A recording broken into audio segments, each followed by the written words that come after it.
We chose this. We did. And probably if you would have told me that 15, 20 years ago, I would have been kicking and screaming. But now I'm like, okay, what have I designed? What am I doing? Yeah. So when you can get excited about that, it's so much more fun. Absolutely. And something you said there, it kept coming in, everybody's playing their roles. So when all these things you're seeing out there, those are roles being played to reflect back to you. So that's just that other side of it. And that's why we can't judge anybody.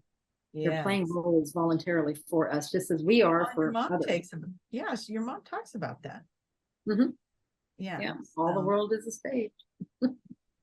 Yeah. And play. Yeah. And I think wrapping my mind around that made it so much easier to see everybody differently and how they showed up in my life. And it wasn't, and my need, you know what, I think we all go through these stages of the ascension or awakening, you know, where it's like we learn something, we want to make sure everybody knows about it. You know, it's like this thing, this is powerful, it's big, you know, we want to share it with everyone. And of course I went through that stage, and then I went through the stage of going, nobody's listening. And then I went to the stage of, oh, it's not my job to change their mind, they're on their own course, they're doing their own thing.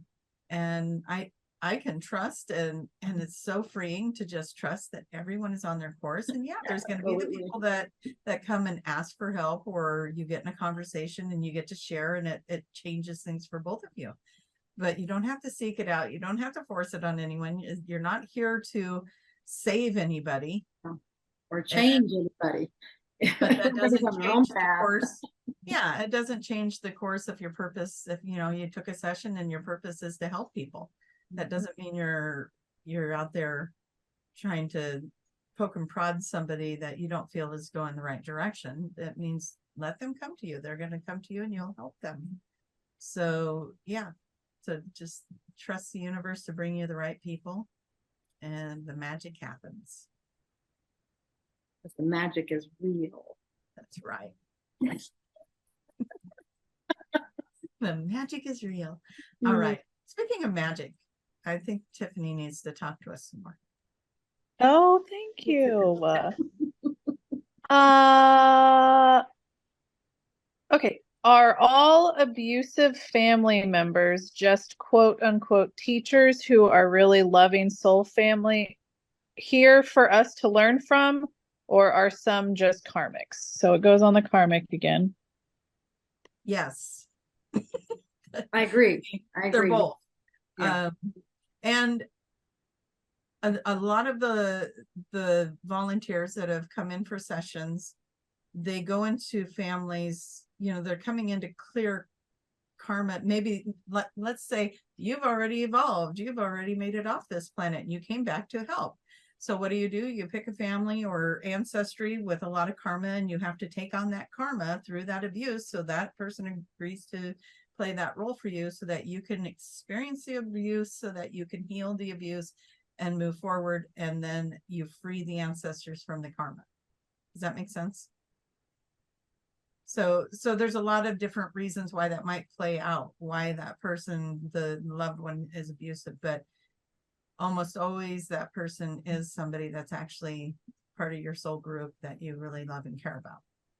So yeah, I want to learn this, I want to understand this, who's willing to help me, and then okay, I'll do that. And it's like, okay, I really want to get it in a condensed course, we'll say a condensed version.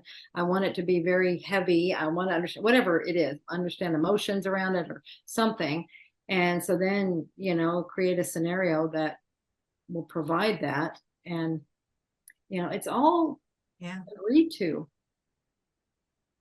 Everybody's playing their roles. And that's why these sessions are good, because it allows you to see it from a different perspective with all emotions removed. And you see how it's all love. And you might say, oh my God, there's no way there's love involved in this kind of stuff.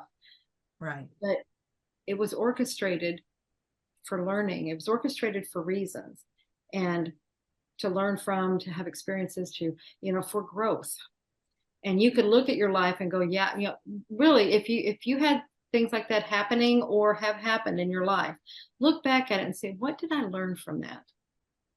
Okay. And when you're asking that question, see, that's when you see a part of it. You probably can't see all of what it was there for, but that helps you to already see it from a different perspective. I learned something, and it might be I learned how to be strong. I learned how to be creative. I don't know. There's a lot of different things that can happen. I learned, you know, a lot of people when they go through things like that and they come through it, then now they're in a beautiful position to help others that are going. So they usually, many times, will go into healing or capacities to help others that are in similar situations. You couldn't have done that if you didn't go through it yourself. Yeah.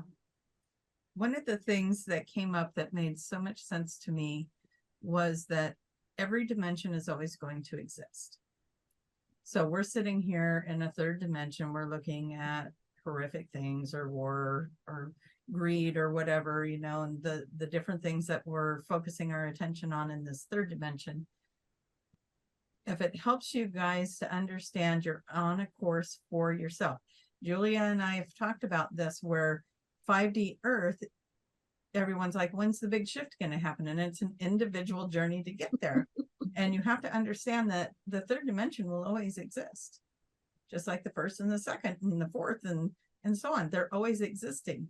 It's about you changing your perspective, what you're focusing on, what you're putting your energy into so that you can move into the fifth dimension. Yeah, it's already here. It's not like we're going to get on a plane and go travel to it. It's already here. It's just a frequency. It's a vibration thing. So when you are shifting through your own thoughts and your own beliefs, you're raising your frequency to that dimension, then you will see it. And here's the other kicker. You're not leaving anybody behind. Yeah. In fact, those people that you're worried about leaving behind, if you do not go do your job to get to the fifth dimension, how are you going to help them get there? Right. So it's kind of like you get to get there and then you hold a hand out and whoever's ready to grab that hand, you get to help them back up to that dimension. But let's go back to what you said earlier. If they were playing a role to help you accelerate it, they're going to already be there. They may playing a role. Yeah. You can't assume anybody is behind you at all. You just can't. Exactly. Because it might just be what you needed to get yourself there. Like, oh my God, I don't want this person to be left behind, but I have to go do this thing. Go do your thing because they're not being left behind. I promise. Yeah. Yeah. And I know some things people say, well, Dolores said some of these things in her books. So you have to understand when those books were, when she got that material and her understanding at that point, we know just because we've been living it quite a bit more now than when she got it. It was all brand new thoughts. And so for her trying to understand, okay, people are going to be left behind. You don't worry about them. But see, she was saying the same thing, but at that time it was like, oh my gosh, people are going to just fall out of our lives. They're going to disappear. They're going to, not necessarily so. We understand it differently now.